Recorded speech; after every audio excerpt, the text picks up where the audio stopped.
Two teenagers ignored the weathered no swimming signs at the secluded beach, splashing carelessly in waters with an unusual metallic sheen.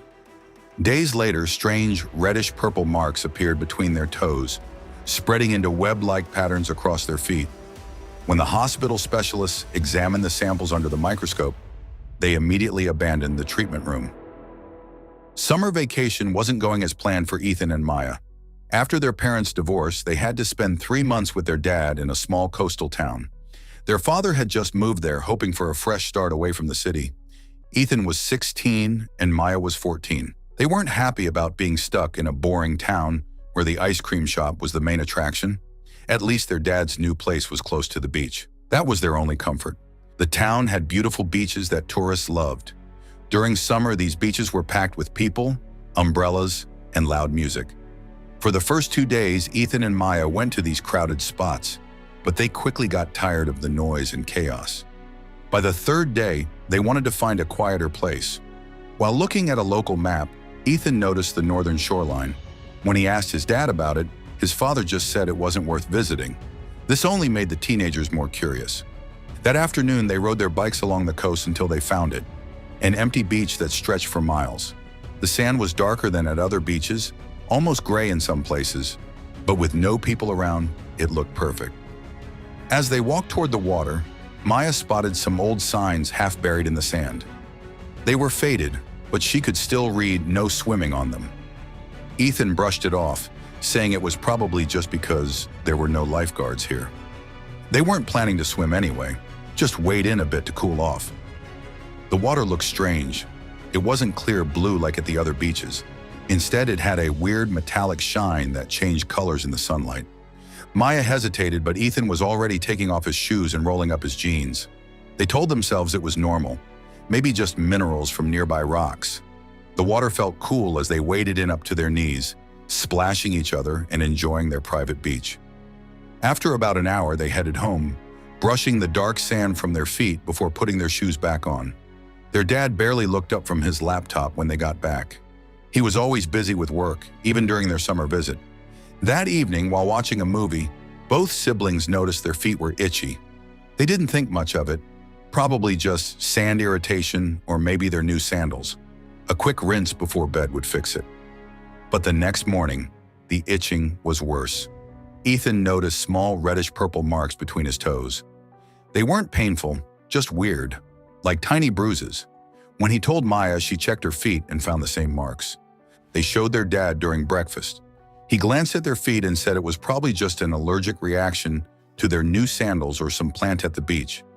He put some anti-itch cream on the spots and told them not to worry.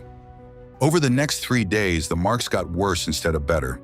The siblings stopped going to the beach and spent time at the arcade and library instead. But the marks were spreading, forming strange web-like patterns across their feet. Even more disturbing, the patterns seemed to pulse slightly, as if they were alive.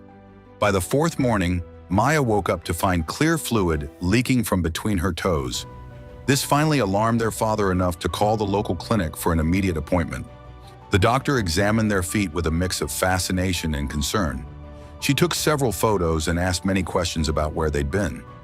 After looking closely at the strange marks, she admitted she had never seen anything like this before. She prescribed a strong antibiotic ointment and scheduled another appointment for the next day. Before they left, she made a phone call, speaking quietly while glancing at the siblings. That night, neither Ethan nor Maya could sleep. The itching had changed to a crawling sensation, as if something was moving under their skin. The ointment didn't help at all. By morning, the web-like patterns covered their entire feet. Thin, dark lines visibly moved beneath their skin. Small, blister-like growths had formed, each filled with a dark substance that looked more like oil than blood. Their father, now truly worried, drove them straight to the regional hospital. The emergency room staff immediately put them in isolation. Soon, a team of specialists gathered around them, all wearing protective gear. The initial tests showed no known bacterial or fungal infections. While waiting for results, Ethan overheard 2 nurses talking about Northern Shore cases and that this wasn't the first time they'd seen something similar, though never this bad. When he asked them about it, they quickly changed the subject. An hour later, a lab technician rushed in with the test results. The lead doctor read them and suddenly went pale. Without explanation, he excused himself and left the room. 2 nurses followed right after him. Within minutes, Ethan and Maya found themselves alone. Through the window, they could see the medical staff in an intense discussion, pointing at their room and making phone calls. The siblings looked at each other in fear. What could be so serious that doctors would walk out in the middle of treating them? After what seemed like forever, an older doctor entered wearing much more protective gear than the previous team had worn. He introduced himself as Dr. Harmon, a specialist in rare infectious diseases. With a serious expression, he explained that their samples contained a microorganism thought to be extinct for nearly 50 years. This wasn't a natural parasite.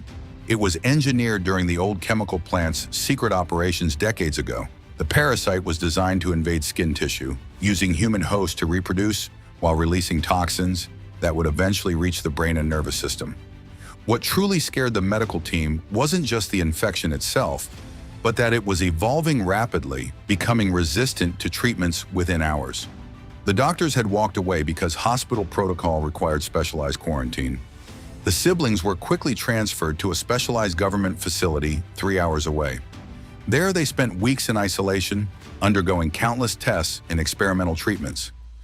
Researchers worked day and night to develop a new approach that could stop the infection without causing more damage.